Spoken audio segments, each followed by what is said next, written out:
नमस्कार. तुमच्या सगळ्यांचं पुन्हा एकदा स्वागत. आपण पहिले 2 अध्याय बघितले. गीता महात्म्य, भगवद्गीतेतल्या 2 अध्यायांचं महात्म्य काय गीतेचं हे आपण बघतोय. श्रावण महिना आहे, त्यामुळे थोडंसं जरा काहीतरी वेगळं करूया असं मानस झाला आणि त्या अनुषंगानं बोलण्याचा प्रयत्न करते. तुम्हाला आवडत असेलच. पहिल्या 2 अध्यायामध्ये श्रीकृष्ण अर्जुनाला तयार करतोय असं आपण म्हणूया. म्हणजे दुसऱ्या अध्यायात भगवंतांनी विषादग्रस्त असलेल्या अर्जुनाला बुद्धियोग सांगितला, ज्ञान दिलं, सांख्योग सांगितलं असं म्हणलं आपण. परंतु अर्जुनाला तो नीटसा समजलाच नाही. हा ज्ञानमार्ग जर व्यर्थ ठरला नसता तर गीता कदाचित दुसऱ्या अध्यायाच्या वरती पुढे गेलीच नसती कदाचित. पण तसं घडलं नाही. म्हणून श्रीकृष्णांनी कर्मयोग साधना मार्ग सांगायला सुरुवात केली या 3ऱ्या अध्यायांपासून. भगवद्गीतेमध्ये पहिले 1 ते 6 अध्यायच कर्मयोगाची महती सांगतात. त्याच्यामध्ये कर्माचं महत्त्व हे श्रीकृष्णांनी या अध्याय 3रा कर्मयोग सांगण्यासाठी सुरुवात केली. खरं तर कर्मयोगाचा सिद्धांत हा सनातन आहे, अनादी म्हणलं तरी चालेल. कारण श्रीकृष्ण स्वतःच म्हणतात की हा योग जो आहे कर्मयोग की फार पूर्वी मी प्रथम सूर्यदेवाला सांगितला, नंतर त्या विवस्थाने तो योग त्याचा पुत्र मनु याला सांगितला आणि असा हा कर्मयोग परंपरेनं सांगितला गेला आणि तोच कर्मयोग आज त्या अर्जुनाला सांगतायत. म्हणजे या कर्मयोगाचा आश्रय घेऊन मनु, इक्ष्वाक परमसिद्धीला प्राप्त झाले. म्हणून लोककल्याणासाठी, लोकशिक्षणासाठी माणसानं या कर्मयोगासाठी प्रवृत्त झालं पाहिजे असं श्रीकृष्णाचं मत असावं.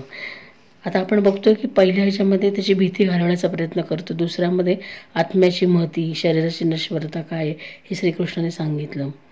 आजवर मानवजातीनं जे काही चिंतन केलं, जे ढोबळपणानं 2 प्रकारचं केलं, ज्ञान प्राप्त करून घेतलं असं म्हणलं आपण की बुद्धियोग म्हणजे ज्ञानयोग किंवा सांख्ययोग. म्हणजे त्यांच्या दृष्टीने जर विचार केला तर आपल्याला सांगता येईल की नवीन काहीच याच्यामध्ये मिळवायचं नाही. जे फक्त आहे ते ज्ञानानं फक्त जाणायचे. तर एवढाच एक थोडासा या 2 अध्यायांच्या मार्फत अर्जुनाला श्रीकृष्णाने सांगण्याचा प्रयत्न केला. म्हणजे सांख्य म्हणतात की आपल्याला नवीन काहीच मिळवायचं नाही, इथे सत्य केवळ ज्ञानाचंच जाणलं आहे आणि आपल्याजवळ जे आहे आपल्याला त्याचं विस्मरण झालं आहे इतकंच आणि त्याचं स्मरण व्हायला हवं म्हणून काहीतरी कर्म करायचे. म्हणजे त्यासाठी वेगळं काही करण्याची गरज नाही, कर्माची साधनेची प्रयत्नाची आवश्यकता नाही असे सांख्य म्हणतात. तर दुसरा मग योगाचा आहे, साधनेचा आहे. म्हणजे काहीतरी करावं लागेल. कर्माच्या योगाच्या दृष्टीनं अज्ञानाला देखील प्रयत्नपूर्वक नष्ट करावं लागेल. आणि अज्ञान हे एखाद्या बेडीसारखं असतं. नुसतं स्वातंत्र्याचं स्मरण करून ते आपण स्वतंत्र आहोत असं म्हणता येणार नाही. तर त्याला ती साखळी अज्ञानाची तोडावी लागेल आणि त्यासाठी साधना करावी लागेल.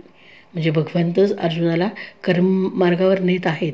2ऱ्या अध्यायात त्यांनी ज्ञानाची महती सांगितली आणि त्याबरोबरच तू विहित कर्म अवश्य कर, मनाचा दुबळेपणा काढून टाक, उठ आणि युद्धाला सिद्ध हो असं ते आदेश देतात.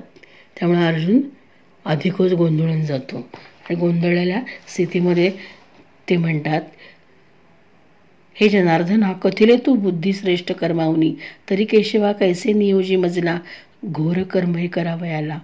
ते म्हणतात तू एकदा सांगतो बुद्धिश्रेष्ठ आहे, मला हे कर्म करायला तू का सांगतोस असं ते म्हणतात. एकीकडे कर्माचे असं निराकरण करतोस आणि लगेच मला या हिंसक कर्मातही लोटतोस. तुझ्या असल्या दुहेरी उपदेशाने मला काहीच कळणार असं झालं रे. कुठेतरी दूर पळून जावं असं वाटतं असं अर्जुन म्हणतो. अजूनही तसं तो विषाद, त्याची ती भीती, त्याची ती अस्थिरता गेलेली नाही आहे. वरवर पाहता कर्माला टाकू पाहणारा अर्जुन ज्ञानमार्गाने जाण्यास उत्सुक आहे असं दिसतं. त्याला कर्म नाही करायचं, पण ज्ञान, बुद्धी, उपदेश त्याला हवा आहे श्रीकृष्णाचा. पण जर खोलवर जाऊन विचार आपण केला तर त्याच्या बहिर्मुख मनाचा जर कानोसा घेतला तर त्याचा हा ज्ञानार्जनाचा युक्तिवाद नसून रणांगणातून पळ काढण्याचा एक प्रयास आहे की काय असं वाटतं. म्हणजे पळ काढायचं आहे त्याला. जसं आपण भीतीपोटी कुठली गोष्ट आपल्याला करायची नसेल तर आपण काहीतरी कारणं सांगून त्यातनं पळ काढण्याचा मार्ग शोधतो, तसं थोडंसं अर्जुनाचं चाललं आहे. मग त्यावर श्रीकृष्ण त्याला म्हणतो, अर्जुना, जीवन हेच कर्म आहे. जन्म म्हणजेच कर्माचा आरंभ आहे आणि माणूस मृत्यू असून त्याला पूर्णविराम नाही. माणसाची इच्छा असो वा नसो, त्यात त्याची कर्मातून सुटका कधीही होणार नाही. कर्तृत्वाचा अहंकार ठेवायचा नाही आणि कर्मफळाची आसक्ती ठेवायची नाही, पण आपलं कर्म मात्र आपण करत राहायचं. हेच नकळत श्रीकृष्ण या 3ऱ्या अध्यायातनं अर्जुनाला सांगतोय. मग त्याच्यामध्ये आपली नाक, कान, डोळे, त्वचा, जिव्हा ही पंचकर्मेंद्रिय, हात, पाय, वाणी आणि शब्द, स्पर्श, रसगंध ही ज्ञानेंद्रिय, हे सगळे 5 विषय याचा समुदाय त्यांनी केला आणि सांगितलं. या सर्वांचा परस्परांशी ज्या क्रिया आहेत त्याला मी कर्मविभाग म्हणतो, गुणविभाग म्हणतो. आणि कर्मविभाग याहून सगळ्याहून 2ऱ्या अध्यायात त्यांनी सांगितलेलं तसं आत्मा निराळा आहे, जो निर्लेप आहे. आणि हे जाणणं म्हणजेच तत्त्व जाणणं. म्हणजे आपण स्वतःला केंद्र मानून आपली कर्म करत राहणं. त्यासाठी ज्ञानाची, बुद्धीची पण आवश्यकता आहेच. पण कर्माचं महत्त्व या 2ऱ्या अध्यायामध्ये श्रीकृष्णाने, 3ऱ्या अध्यायामध्ये श्रीकृष्णाने अर्जुनाला सांगण्याचा प्रयत्न केला आहे. त्याला बुद्धियोग, ज्ञानयोग सांगून पुरेसं वाटलं नाही त्याला, म्हणून त्यांनी 3ऱ्या अध्यायामध्ये कर्माचं फल सांगण्यास सुरुवात केली. मग हा 3रा अध्याय का वाचावा, काय त्याची महती आहे, त्याचं गीता होते काय, ह्याचाच आपण जास्त इथं पहिल्यांदा विचार करतो. मग 3ऱ्या अध्यायामध्ये आपण लक्ष्मीचा संवाद आणि श्रीकृष्णाचा संवाद चालला आपण बघतो. तेव्हा या 3ऱ्या अध्यायाचं गीता महात्म्य सांगण्यास आपण सुरुवात करूया. आता पूर्वपीठिका 3ऱ्या अध्यायाची कर्मयोगाची आपल्याला कळलीच की बुद्धियोग आणि ज्ञानयोग हे सांगून पुरेसं झालं नाही, म्हणून पुढे त्याला हा कर्मयोगाची महती कर्माकडं वळवण्यासाठी श्रीकृष्णाला 3रा सुद्धा अध्याय सांगावा लागला. नाही तर कदाचित गीता 2ऱ्या अध्यायामध्ये संपली असते, नाही का. असो, श्री भगवान म्हणाले, प्रिये, जनस्थानात एक जड नावाचा, आपण आता गीता महात्म्याला सुरुवात करतो. जनस्थानात एक जड नावाचा ब्राह्मण होता. तो कौशिक गोत्रातील होता. त्याने ब्राह्मण धर्म सोडून व्यापार करण्याचं ठरवलं. पुढे पुढे तो परस्त्रियांशी संबंध ठेवून व्यभिचार करू लागला. तो नेहमी जुगार खेळत असे, दारू पित असे, शिकार करून प्राणी हत्या करत असे आणि यातच त्याचा काळ व्यतीत होत असे. यामध्ये त्याचे धन संपलं, त्यामुळे व्यापारासाठी तो दूर उत्तरेकडे गेला. तेथून पुष्कळ धन मिळवून तो घराकडे येऊ लागला. बराच रस्ता पार करून घरी येत असताना सूर्यास्त होऊन चोहूनकडे अंधार पसरला. तेव्हा त्याने एका झाडाखाली मुक्काम केला आणि तिथे दरोडेखोराने त्याच्यावर हल्ला केला. त्याचा प्राण घेतला. तो अधर्माचरण करणारा असल्यानं मृत्यूनंतर तो पिशाच झाला. त्याचं कर्म चांगलं नव्हतं. तो काय झाला, पिशाच झाला. त्याचा मुलगा मोठा धर्मात्मा होता, वेदवेत्ता होता. त्याने वडील गावाहून परत येण्याची बरेच दिवस वाट पाहिली. जेव्हा ते आलेच नाही तेव्हा त्यांचा शोध घेण्यासाठी तो स्वतःच घर सोडून बाहेर पडला. तो दररोज इकडे तिकडे जाऊन वाटसरूंच्याकडे चौकशी करायचा, पण त्याचा काहीच पत्ता लागला नाही. त्यानंतर एके दिवशी वडिलांच्या एका मदतनीसांची व त्याची भेट झाली. तेव्हा त्याच्याकडून त्याला वडिलांचे सर्व वर्तमान समजलं आणि वडिलांच्या मृत्यूची हकीकत ऐकून त्याला अतिशय दुःख झालं.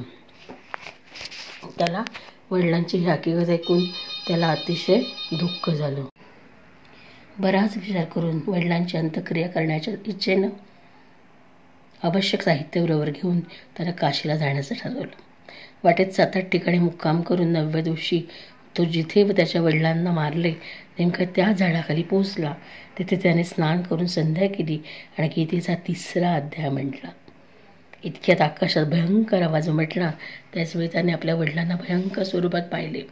तेवढ्यात त्याला त्याच्या समोरच एक सुंदर विमान दिसले. ते अत्यंत तेजस्वी असून त्याच्या तेजाने साऱ्या दिशा प्रकाशित झाल्या होत्या. त्या विमानाला बारीक बारीक पुष्कळ घंटा लटकत होत्या. ते पाहताच त्याच्या मनातील भीती दूर झाली. त्याने विमानावर दिव्य स्वरूपात शोभणाऱ्या आपल्या वडिलांना पाहिले. त्यांनी पितांबर परिधान केला होता आणि मुनिजन त्याची स्तुती करत होते. त्यांना पाहून मुलाने नमस्कार केला आणि वडिलांनी त्याला आशीर्वाद दिला. नंतर त्याने वडिलांना याविषयी सारे विचारले. तेव्हा वडिलांनी आपल्या मृत्यूपासूनची सर्व हकीकत त्याला निवेदन करून म्हटले, पुत्रा, सुदैवाने माझ्याजवळ गीतेचा 3रा अध्याय म्हणून तू या शरीराकडून घडलेल्या व तोडण्यात कठीण अशा कर्मबंधनातून माझी सुटका केलीस. तेव्हा आता मला फाशीला जायला नको. काशीला जायला नको. कारण ज्या माझ्या मुक्तीसाठी तू काशीला जाणार होतास ते काम 3ऱ्या अध्यायाच्या पठणानं सिद्ध झालं. वडिलांनी असं सांगताच मुलगा म्हणाला, बाबा, माझ्या कल्याणाचा उपदेश करा, तसेच मी करण्याजोगे काही काम असल्यास तेही सांगा. वडील म्हणाले, निष्पाप मुला, तुला पुन्हा तेच काम करायचे. मी जे काम केले तेच तुझ्या भावानेही केले होते, त्यामुळे तो घोर नरकात कितपत पडलाय. शिवाय आपल्या कुळातील जे जे लोक नरकात पडलेत त्या सर्वांचा उद्धार व्हावा एवढीच माझी इच्छा आहे. ज्या साधनेने तू माझा उद्धार केलास त्या साधनेने इतरांचे उद्धार करावयास म्हणून या 3ऱ्या अध्यायाच्या पठणाने अनुष्ठान करून त्यापासून उत्पन्न झालेले पुण्य तू त्या नरकातील जीवांना संकल्पाने दे. यामुळे माझे सारे पूर्वज माझ्याप्रमाणेच यमयातनातून मुक्त होऊन लवकरच विष्णूंच्या परमपदाला पोचतील. त्यावर मुलगा म्हणाला, बाबा, आपला उद्धार या 3ऱ्या अध्यायाच्या पाठामुळे झाला असेल आणि नरकातील सर्व जीवांचा उद्धार व्हावा असे जर आपल्याला वाटत असेल तर मी तसेच करेन. त्यावर वडील म्हणाले, बाळा, ठीक आहे, असेच कर, तुझे कल्याण असो. असे झाले तर ही माझ्या अत्यंत आवडीची गोष्ट होईल. एवढं बोलून त्याचे वडील भगवान विष्णूंच्या परमधामाला गेले. बघा,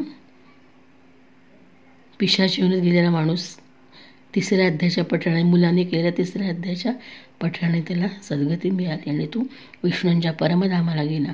नंतर तो मुलगा फिरून जनस्थानातील भगवान श्रीकृष्णांच्या अत्यंत सुंदर मंदिरात आला आणि त्याच्या पुढे बसून त्याने गीतेच्या 3ऱ्या अध्यायाच्या पाठाच्या आवृत्त्या सुरू केल्या.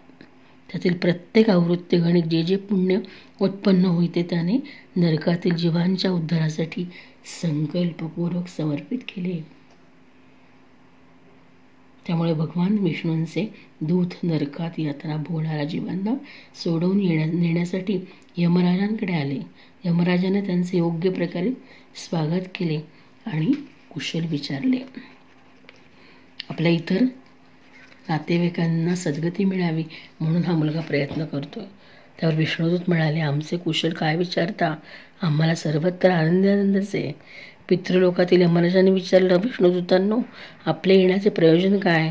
विष्णुदूत म्हणाले, यमराज, शेषशयीवर पडलेल्या भगवान विष्णूने आमच्याद्वारा आपले कुशल विचारले असून आपल्याला आज्ञा केली आहे की आपण नरकातल्या सर्व जीवांना नरकातून काढून आमच्या स्वाधीन करा.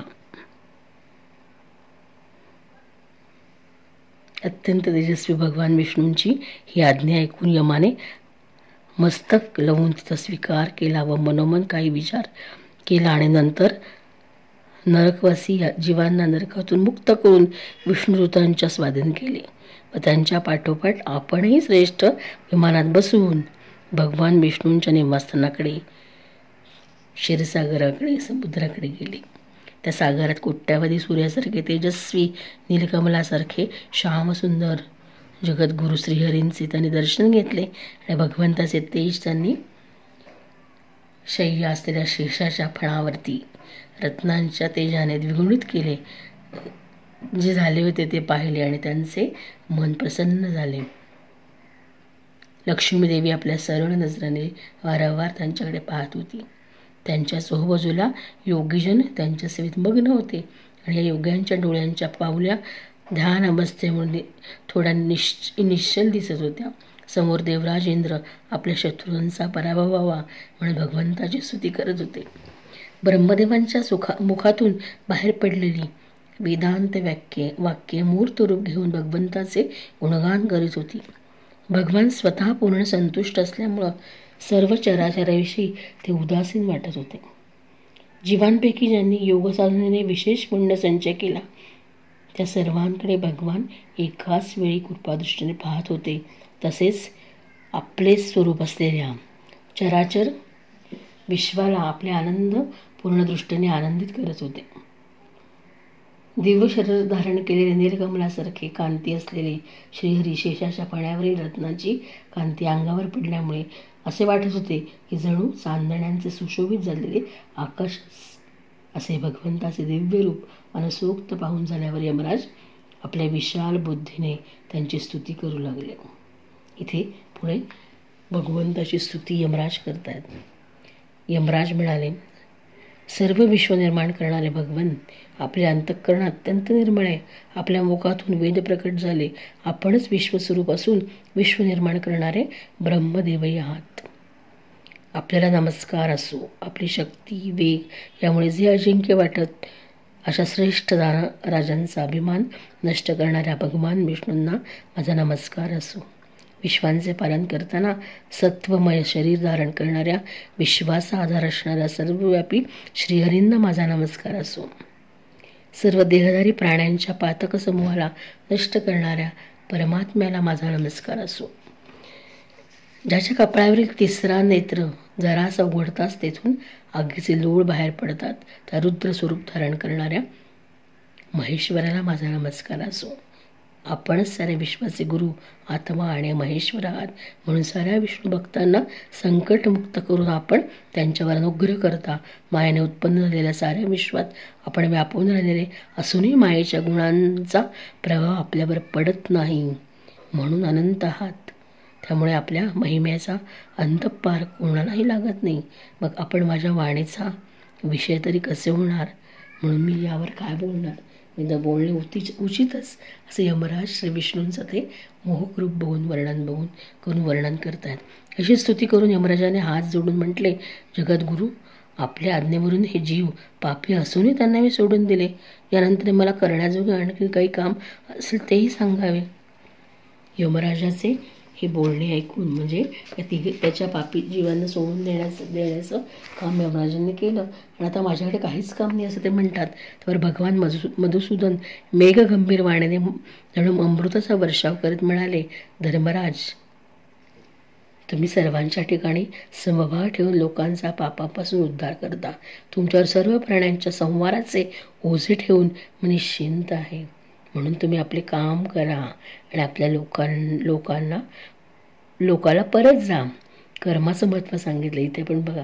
एवढे बोलून भगवान अंतर्धान पावले. यमराजही आपल्या निवासस्थानी परतले.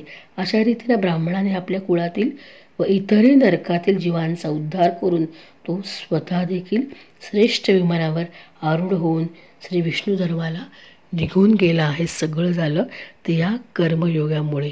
गीतेतल्या तिसऱ्या अध्यायाचं महत्त्व, तिसऱ्या अध्यायाचं पठण त्या मुलाने केलं आणि आपल्या वडिलांचा तर उद्धार केलाच, पण आपल्या कुळातील इतर पापी जनांचा सुद्धा नरकातून उद्धार केला आणि त्यांना विष्णू प्राप्ती करून दिली. असंही तिसऱ्या अध्यायाचं महत्त्व आहे. म्हणजे अर्जुनाला कर्माकडे वळवण्यासाठी श्रीकृष्णांनी हा तिसरा अध्याय गीतेचा पठण केला आणि त्यांनी त्याची महती त्याच्यामध्ये नकळत सांगितली. श्रीकृष्णाने आपली दृष्टी ज्ञानाच्या केंद्रस्थानी ठेवली, बुद्धीच्या केंद्रस्थानी ठेवली, तरीसुद्धा त्याच्यातनं त्याला हे कर्मही करावंच लागेल. म्हणजे कर्माच्या चक्रातला एक लहानसा तो भाग आहे हे त्यांनी कायम लक्षात ठेवलं पाहिजे. असं नकळत इथे या तिसऱ्या अध्यायाच्या अनुषंगाने श्रीकृष्ण अर्जुनाला सांगतायत का. कारण गुणविभाग आणि कर्मविभाग यांचं तत्त्व जाणणारा सर्व गुण गुणामध्ये वर्तत आहेत असे मानून आसक्त होत नाहीत असं त्यांचं म्हणणं आहे. त्यांचं म्हणणं की कर्म हे करावंच लागेल ज्ञान आणि बुद्धीच्या जोरावर. कारण ज्ञानाचं महत्त्व कळलं बुद्धीच्या जीवावर तरच हातून काहीतरी कर्म घडणारे, कृती घडणारे. आणि हे सांगण्याचा नकळत प्रयत्न या तिसऱ्या अध्यायामध्ये श्रीकृष्णांनी केला होता भगवद्गीतेच्या. आणि त्याचं महात्म्य काय की का तिसरा अध्याय म्हणावा, तर कर्माचं महत्त्व आपल्याला कळावं आणि आपण आपली कर्म वाईट असली तरीसुद्धा आपण या गीतेच्या तिसऱ्या अध्यायाच्या पठणानं आपल्या या नरकातून सुद्धा त्याची सुटका करून विष्णू प्राप्ती करू शकतो. श्रीकृष्ण हा किती दयाळू आहे, मायाळू आहे. आपल्या परमभक्तांना तो त्याने केलेल्या कर्मातनं सुद्धा मुक्त करतो आणि आपल्या विष्णुपदाला घेऊन जातो. म्हणून तो म्हणतो की स्मरण तुम्ही परमेश्वराचं करा, पण नाव मात्र माझंच घ्या. गीतेचा सुरुवातच आहे ओम परमात्मने नमः, ओम परमात्मने नमः. स्मरण माझं करा, स्मरण परमेश्वराचं करा आणि नमस्कार कोणाला करा, मला करा, असं नकळत काहीतरी सांगण्याचा प्रयत्न या गीतेच्या माध्यमातून, 3ऱ्या अध्यायाच्या माध्यमातून. कर्माचं महत्त्व खूप पुढं मोठं आहे. 1 ते 6 अध्याय म्हणजे कर्मच त्यांनी सांगितले. कारण अजून अर्जुन तयार होत नाही आहे, युद्धभूमीवर स्थिरावत नाही आहे. त्यामुळे त्याला हा कर्मयोग सांगणं भाग आहे. पुढच्या 6 अध्यायांपर्यंत, आज आपण 3ऱ्या अध्यायांपर्यंत इथे वळलो. थोडंफार मला जे वाटलं, जे मी बोलले तर तुम्हाला समजत असेल, समजलं असेलच. काही चुकलं असेल तर तुम्ही समजून घ्यालच. उद्या आपण 4थ्या अध्यायाकडे वळणार आहोत. तुम्हाला आवडत असेलच 3रा अध्यायाचं गीतेचं महात्म्य. आपण भगवद्गीतेचा 3रा अध्याय कर्मयोग याविषयी थोडीशी चर्चा इथे केली. त्यातलं महात्म्य काय, का अध्याय म्हणायचा आहे, असं आपण सांगण्याचा प्रयत्न इथे मी गेले 2-3 दिवस करते. तुम्हाला आवडत असेलच. जय श्री कृष्ण.